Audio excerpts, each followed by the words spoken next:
தனம் தரும் கல்வி தரும் ஒரு நாளும் தளர்வறியா மனம் தரும் தெய்வ வடிவம் தரும் நெஞ்சில் வஞ்சமில்லா இனம் தரும் நல்லனவெல்லாம் தரும் அன்பர் என்பவர்க்கே கணம் தரும் பூங்குழலால் அபிராமி கடை கண்களை.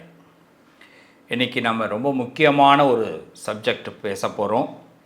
இதை ஸ்கிப் பண்ணாமல் பாருங்கள். இந்த சப்ஜெக்ட் பார்க்கும்போது உங்கள் ஜாதகம் உங்கள் கையில் இருந்தால் ரொம்ப நல்லது. அப்படி இல்லைன்னா இந்த சப்ஜெக்டை ஒரு தடவை கேட்டுட்டு பிறகு உங்கள் ஜாதகத்தை வச்சு இன்னொரு தடவை கூட பாருங்கள். உங்களுக்கே பல விடைகள் உங்களுக்கு புரிய வரும்.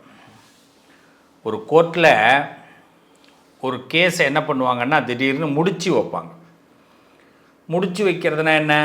சரி, ஒன்று அந்த சம்மந்தப்பட்டவங்க யாராவது ஒருத்தவங்க வாபஸ் வாங்கிடுவாங்க. வாபஸ் வாங்கிட்டாங்கன்னா என்ன பண்ணணும்? அதுக்கு பிறகு அதை வாதாட முடியாது. அதனால் என்ன பண்ணுவாங்கன்னா முடிச்சு வைப்பாங்க. இப்படி தான் நடக்கும். அப்போ பரஸ்பரம் சரி இதுக்கு பிறகு இது ஒன்று வேணால் நம்ம சமாதானமாகிடுவோம் அப்படிங்கிறதுக்கு தான் முடிச்சு வைக்கிறது. இந்த முடிச்சு வைக்கிறதுக்கு முன்னாடி அவங்க ஏன் வாபஸ் வாங்குறாங்கன்னா, ஒன்று அவங்க தவறை உணர்ந்திருப்பார்கள். சரி, நம்ம எப்படி இனிமேல் நம்ம நடந்துக்கணும், நம்ம மேலே சில தப்பு இருக்குது, அதனால தான் இது நடந்துருச்சு, இனிமேல் நம்ம இந்த தப்பை இல்லாமல் இருந்தால் நம்ம நல்லா இருப்போம் அப்படின்னு இப்படி அவங்க குற்றத்தை ஒன்று ஒத்துக்கணும். இல்லை தான் மேலே ஒரு தவறு இருக்குன்னு தெரிஞ்சு அதை மாற்றிக்கிறதுக்கு முயற்சி பண்ணணும். அப்போ தான் வாபஸ் வாங்குவாங்க. அப்போ தான் இது முடிச்சு வைக்கப்படும். சண்டை போட்டுக்கிட்டே இருக்கிறதுனால எந்த விதமான பிரயோஜனமும் இல்லை. தர்மசாஸ்திரப்படி ஒரு தவறை ஒரு மனிதன் முதல்ல ஒத்துக்கணும். நான் ஒரு தப்பு பண்ணியிருக்கேன் அப்படின்னா எனக்கு தெரியாமல் ஒரு தப்பு நடக்க போகிறதில்ல. சார், என் மேலே அபாண்டமாக ஒருத்தவங்க பழி சுமத்திட்டாங்க சார் அப்படின்வாங்க.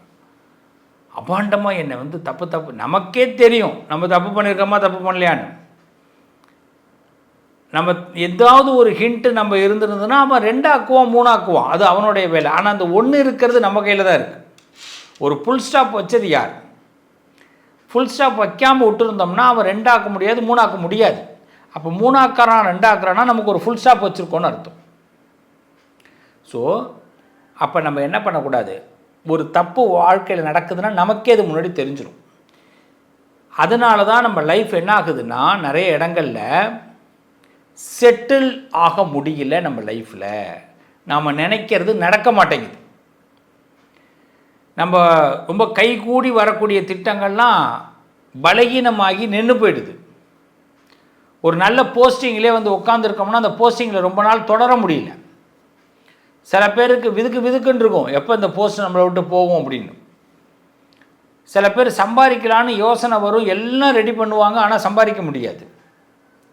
இன்னும் ஒரு சில பேருக்கு பார்த்திங்கன்னா சம்பாதிக்கிறதுக்கு நல்ல யோகங்கள் அந்த சம்பாதிச்சு விட்டுடுவோம், யாருக்கும் தெரியாமல் விட்டுடுவோம். அது எவனுக்காக தெரிஞ்சால் பிரச்சனை ஆகிடுமேன்னு நம்ம தெரியாமல் வச்சுப்போம்.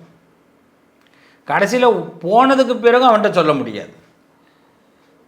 அப்போது ஒரு லைஃப்பில் செட்டில் ஆக முடியல, ஃபேமிலியில் செட்டில் ஆக முடியல, வாழ்க்கையில் செட்டில் ஆக முடியல, கௌரவமாக ஒரு விஷயத்தை நம்ம ஒரு தகுதியை உயர்த்திக்க முடியல. இதுக்கு என்ன காரணம்? சில பேர் உயர்த்திக்கிட்டே வராங்களே, அதுக்கு என்ன காரணம்? இப்போ 2 பற்றி தான் நம்ம அலசி ஆராய போகிறோம். இது ஒரு உண்மையான சப்ஜெக்டு, முக்கியமான சப்ஜெக்டு.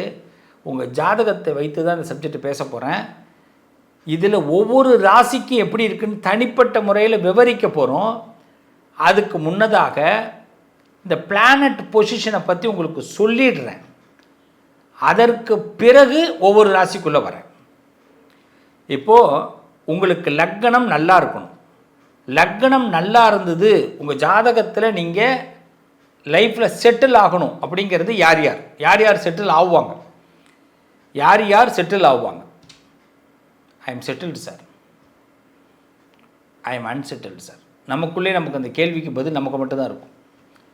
வாழ்க்கையில் நிறைய நடிச்சுக்கிட்டே இருப்போம். செட்டில்னால் எப்படி? ஒருத்தன் செட்டில் ஆகிட்டான் சார், நான் மட்டும் செட்டில் ஆகலை சார். ஒருத்தன் என்னோட படித்தவன் நல்லா வந்துட்டான், நான் மட்டும் முன்னேறவே முடியல. என்ன காரணம்? ஃபஸ்ட்டு என்னென்னா அவனுக்கு லக்னம் செட்டில் ஆனவனுக்கு லக்னம் நல்லா இருக்கும். லக்னத்துக்குரியவன் உச்சம் ஆட்சி நட்பு பெற்றிருந்தால் அவன் வாழ்க்கை நிலை பெறும். 2ஆம் பாவம் சொல்லுவாங்க. பாவம் இல்லை, பாவம். பாவம்ங்கிறது வேற, பாவம்ங்கிறது வேற. 2ஆம் பாவம் பார்த்தீங்கன்னா செல்வம், குடும்பத்தை குறிக்கும். இதில் குரு, சுக்கிரன், புதன் போன்ற சுபகிரகங்கள் இருந்தால் அவனும் வெற்றி பெறுவான், செல்வம் நிறைய கிடைக்கும், குடும்ப வாழ்க்கை நல்லாயிருக்கும்.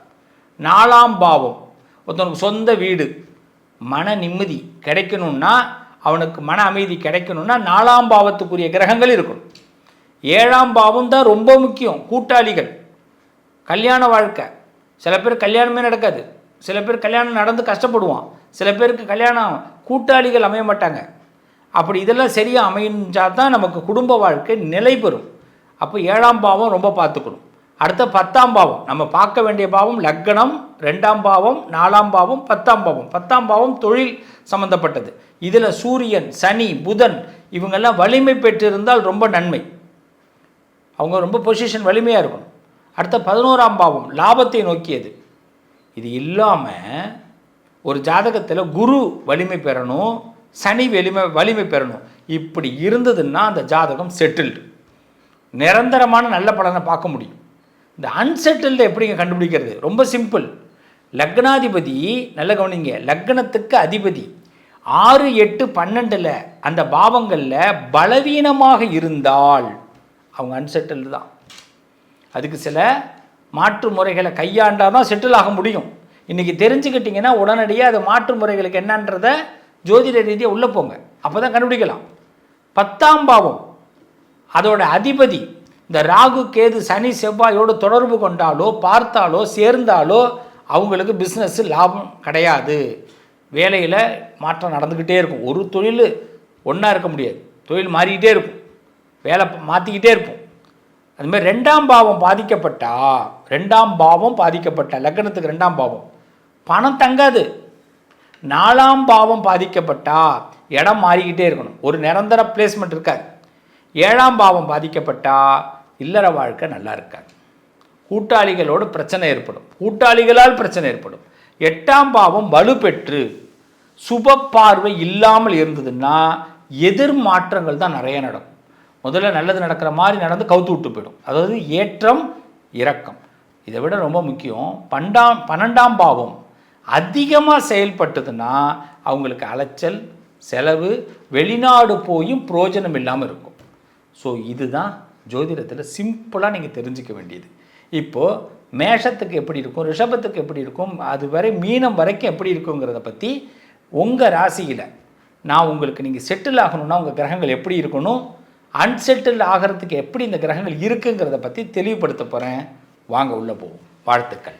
கடகராசிக்காரர்கள், அதாவது கண்ணியத்தன்மை, சந்தோஷத்தை பெருக்க வேண்டும் என்ற ஆசை, யாருக்கு முன்னாடியும் நமக்கு ஒன்று தெரியலேன்னு சொல்கிறதுக்கு பிடிக்காது.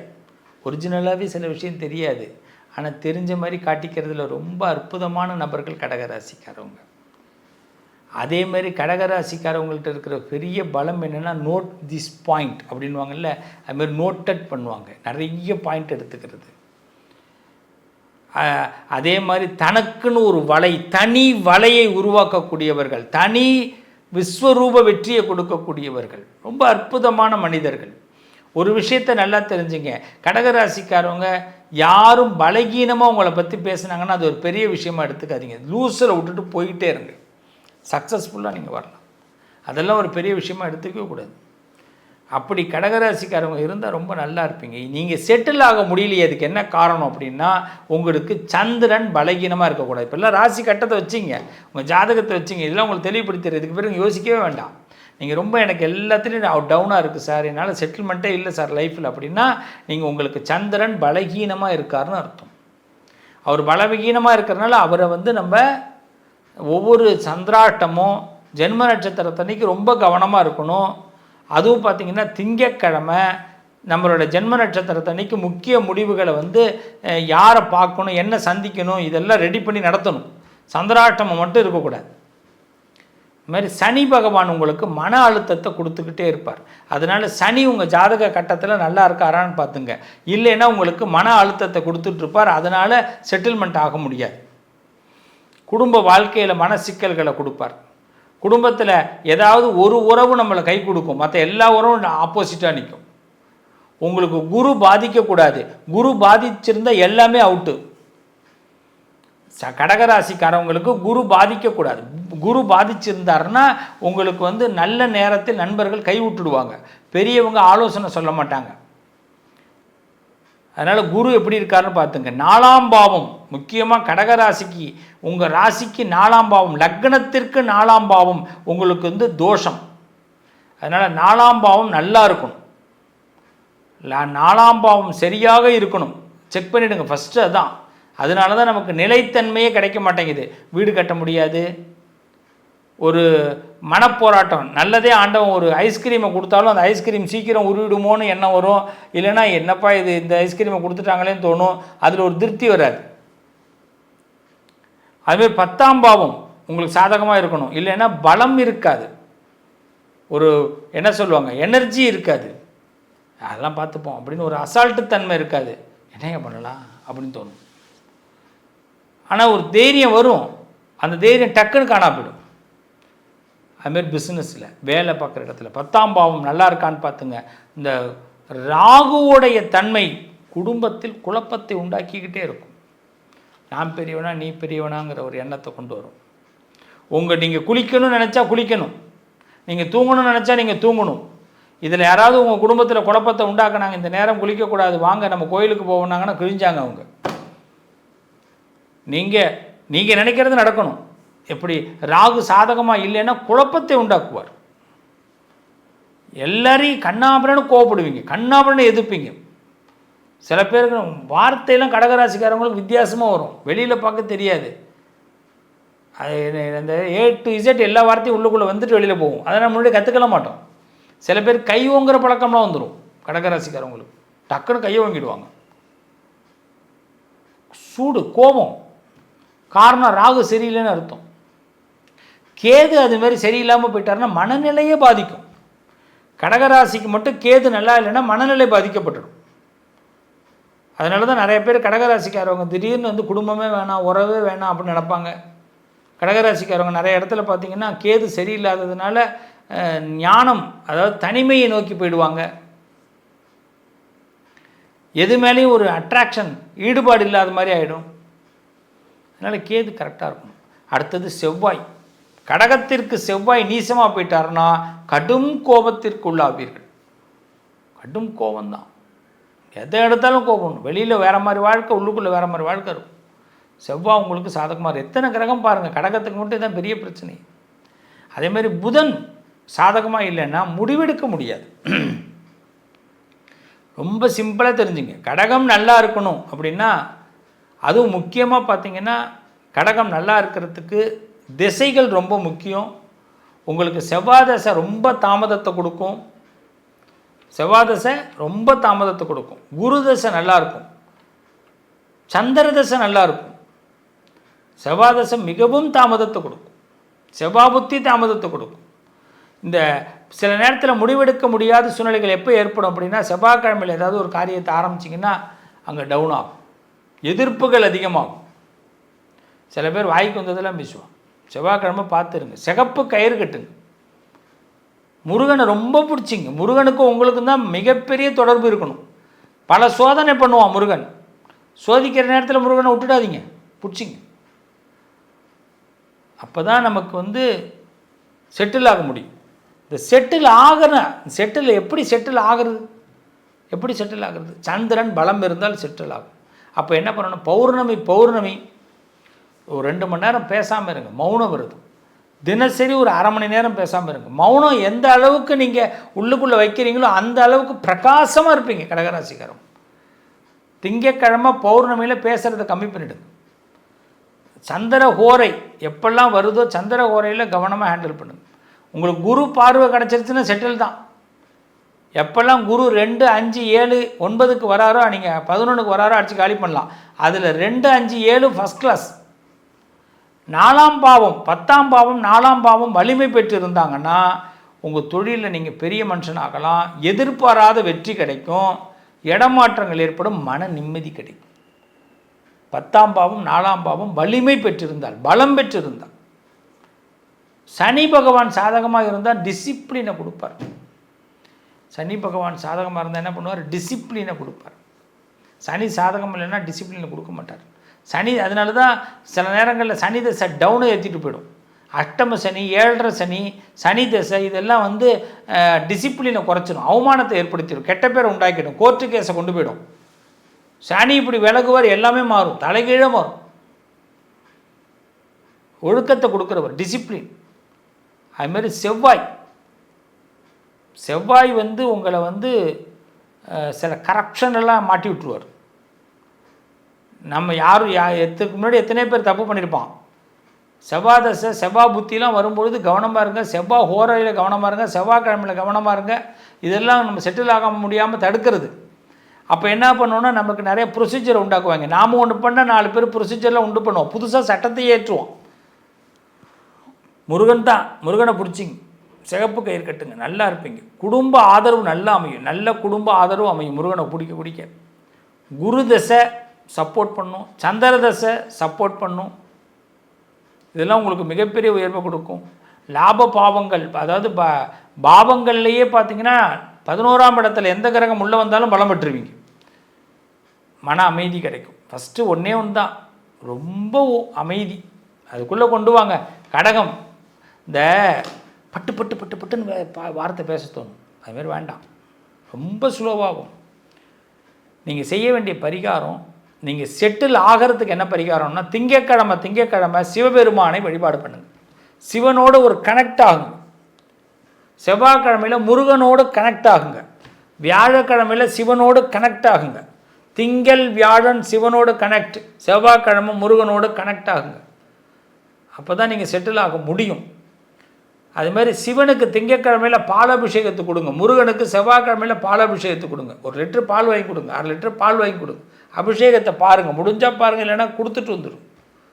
சந்திரனுடைய காயத்ரியை தினசரி மூவ் பண்ணுங்கள், டெய்லி சொல்லணும். அதில் திங்கக்கிழமை நிறைய சொல்லணும். கூகுளில் சர்ச் பண்ணிப்பார் சந்திரனுடைய காயத்ரி, அவ்வளோதான். கண்டிப்பாக செட்டில் ஆகுவீங்க. சார் செட்டில் ஆகிட்டேன் சார், அதை தக்க வச்சுக்கணும், என்ன பண்ணுறது? ரொம்ப முக்கியம், உங்கள் அம்மா பேச்சை கேட்கும். அம்மா இல்லாதவங்க என்ன பண்ணுறது? தாய்மார்களுடைய பேச்சை கேட்கணும். செட்டில் ஆயிட்டிங்கன்னா கடகராசிக்காரவங்க தாய்மார்கள் பேச்சை கேட்கணும். தாய் இருந்தாங்கன்னா தாய் பேச்சை கேட்கணும், தாய் பேச்சை மீறக்கூடாது. நிறைய தண்ணீர் குடிங்க, தண்ணீர் தானம் பண்ணுங்க. இதை மட்டும் தயவுசெய்து செய்யுங்க. அப்போ தான் நீங்கள் வந்து எமோஷ்னல் ஆகாமல் இருப்பீங்க, உடம்பு சூடு இல்லாமல் இருக்கும், ரொம்ப உங்களை கூலாக வச்சுக்கலாம். தண்ணீர் தானம் பண்ணுங்க. அதுமாரி மன அமைதியோடு வாழுங்க. உங்களும் நிறைய இடத்துல குழப்பம் இல்லாத உலகமே இல்லை. மனுஷாளுக்கு மனுஷா குழப்பம்தான். ஏதாவது ரொம்ப டவுனாக இருந்ததுன்னா டக்குன்னு நேரம் ரூமில் போய் உட்காந்துருங்க, இல்லைன்னா மாடியில் போய் உட்காந்துருங்க, ஒண்டியமாக உட்காருங்க, ஒரு 1/2 மணி நேரம் உட்காருங்க. கண்ணாப்பினான்னு தோணும், கோவம் வரும், தண்ணி குடிங்க, ஆட்டோமேட்டிக்காக கூலாகுவீங்க, ஜம்முன்னு ஆகிடுவீங்க, நல்லது நடக்கும். உறவுகளே, நண்பர்களே, இந்த பதிவு நீங்கள் முழுசாக பார்த்துருப்பீங்க. உங்கள் ஜாதகத்தை நான் தெளிவாக உங்களுக்கு சொல்லியிருக்கிறேன். இதில் இப்போ முக்கியமாக 3 பரிகாரங்கள் சொல்ல போகிறேன். இதுதான் ரொம்ப முக்கியமானது, சக்தி வாய்ந்த பரிகாரங்கள். நீங்கள் செட்டில் ஆகிறதுக்காக, உங்கள் லைஃப்பில் நீங்கள் செட்டில் ஆகணுன்னா இதை மிஸ் பண்ணாமல் இந்த பரிகாரங்களை நீங்கள் கண்டிப்பாக கேளுங்க. இந்த பரிகாரம்தான் உங்கள் வாழ்க்கையில் கண்டிப்பாக, இது சக்தி வாய்ந்த பரிகாரம். இதை செஞ்சு பாருங்கள், நீங்கள் செட்டில் ஆவீங்க. வாழ்க்கையில் வெற்றிங்கிற ஒரு பாதையை கண்டிப்பாக உங்களால் பெற முடியும். ஒரு அரியாசனத்தை நீங்கள் பெற முடியும். ஃபஸ்ட்டு என்ன பண்ணணும், எல்லாருமே ஒவ்வொரு அமாவாசையிலும் முன்னோர்களுக்கு தர்ப்பணம் அல்லது இயன்ற அளவு இந்த நினைவு அஞ்சலி செய்து அன்னதானம் பண்ணுறது நல்லது. அமாவாசையை மிஸ் பண்ணாதீங்க. யாரும் அமாவாசையை மிஸ் பண்ணாதீங்க. அமாவாசையில் முன்னோர்களுக்கு தர்ப்பணம் கொடுங்க. இயன்ற அளவு இந்த நினைவு அஞ்சலியிலாவது பெரிய முன்னோர்களோட நினைவு அஞ்சலிகளில் அன்னதானம் செய்யுங்க, மறந்துடாதீங்க, செய்யுங்க. அதுமாரி ஒவ்வொரு பௌர்ணமியிலும் சிவன் கோயில், விஷ்ணு பெருமாள் கோவில், அம்மன் கோவில், அடுத்து முருகன் ஆலயத்தில் நெய் தீபம் ஏற்றி வழிபாடு பண்ணுங்கள். 2 நெய் தீபம், சிவாலயத்தில் 2 தீபம், விஷ்ணு ஆலயத்தில் 2 தீபம், அம்மன் ஆலயத்தில் 2 தீபம், முருகன் ஆலயத்தில் 2 தீபம் ஏற்றி வழிபாடு பண்ணுங்கள். மாதம் ஒரு முறையாவது அன்னதானம், அப்படி இல்லைன்னா கல்விக்கு உதவி, இன்னும் சொல்லப்போனால் நீங்கள் நவக்கிரக வழிபாடு இதை அவசியம் செய்யுங்க. மாதத்தில் ஒரு நாள் நவக்கிரகத்துக்கு ஒரு அபிஷேகத்தை கொடுக்கலாம், இல்லை வழிபாடு செய்யுங்க. எந்த நாளில் வேணாலும் எடுத்துக்கலாம். ஒரு ஞாயிற்றுக்கிழமை கூட எடுத்துங்க. சூரியனுக்கு பிரதானமாக இதை மட்டும் செஞ்சுட்டு வாங்க. ஆனால் அன்னதானம், கல்விக்கு உதவி கண்டிப்பாக செய்யுங்க. இது சக்தி வாய்ந்த விஷயம். நம்ம வாழ்க்கையில் நிச்சயமாக நமக்கு ஒரு தசாபுத்தி, அந்தரம், கோச்சாரம் சாதகமாக இருக்கும் பட்சத்தில் நம்ம நிச்சயமாக செட்டில் ஆகிறது உறுதி. நம்ம எல்லாரும் ஒரு செட்டில்மெண்ட் லைஃபுக்குள்ளே வரப்போகிறோம். All the best. எல்லாருக்கும் வாழ்த்துக்கள். நீங்கள் எல்லோரும் செட்டில் ஆகிறத நான் கண்டிப்பாக பார்ப்பேன். நம்ம மீண்டும் உங்களை அடுத்த ஒரு நல்ல பதிவில் சந்திக்கிறேன். வாழ்த்துக்கள். நல்லதே நடக்கும். உங்கள் அதிர்ஷ்டத்திற்கான தீர்வு: கல்வி, பதவி, யோகம், தொழில் வளர்ச்சி பெருக, ஜாதகம், வாஸ்து, திருமண பொருத்தம் பார்க்கவும், பிரசன்னம் கேட்கவும். Positive lion doctor Sivasri Manikanda Sivam. தொடர்பு கொள்ள வேண்டிய வாட்ஸ்அப் எண் 7904137178.